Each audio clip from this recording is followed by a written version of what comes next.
Isa sa mga pambato natin ngayon sa light flyweight division ay ang hard-hitting Pinoy boxing prospect na si Miel Silent Assassin Fajardo. Kasalukuyan may kartadang 11 panalo, 1 talo, 2 tabla at may 10 panalo na nagtapos sa knockout. Isang knockout artist na nagmula sa Agusan del Sur na malaki ang tsansa na maging world champion. Sa ngayon ay pang-anim sa rankings ng WBC sa light flyweight division itong si Miel Fajardo, habang pang-10 naman sa WBO. Kaya naman hindi nakapagtataka na sa mga darating na panahon ay mapalaban na ito sa isang world title fight. Kaya naman ating balikan ang 3 huling laban ni Miel Fajardo na tinapos niya lang sa loob ng isang round. July 30, 2022 ay nakaharap ni Miel Fajardo ang isa ring Pinoy boxer na si Richard Claveras para sa isang 10 rounds flyweight contest na ginanap sa SM City, San Lazaro. Round 1. Ang araw po ito si Claveras at si champion.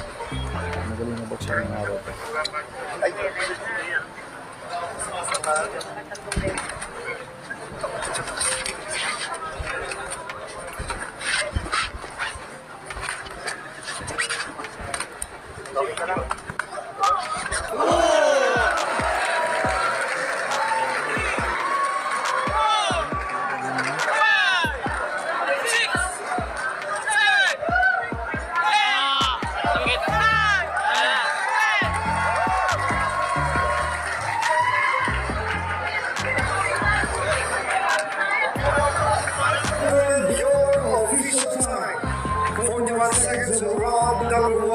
For your winner by knockout, Miel Fajardo.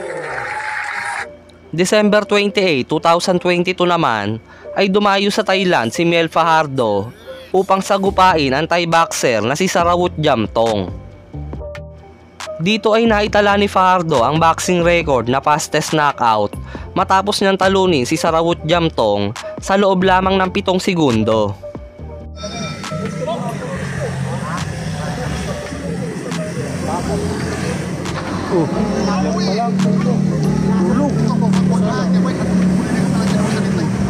Wala pang minuto. Diyan pa lang.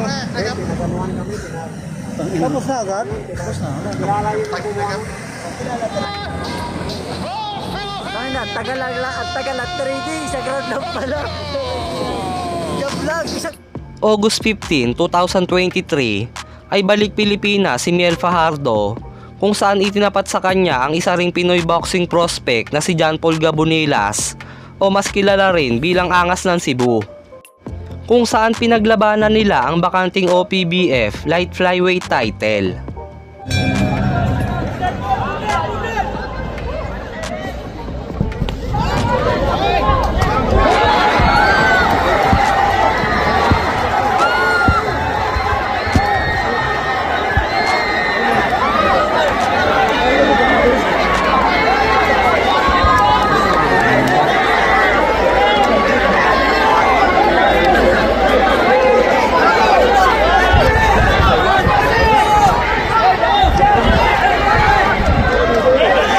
Relax.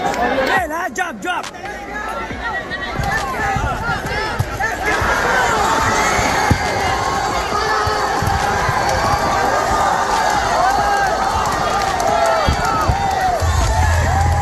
The silent assassin, Miel Fajardo! Sa tingin nyo mga boss, kaya na kayang maging world champion ng ating kababayan na si Miel Fajardo? I-comment nyo lang ang inyong opinion sa baba at isa-isa natin niyang babasahin.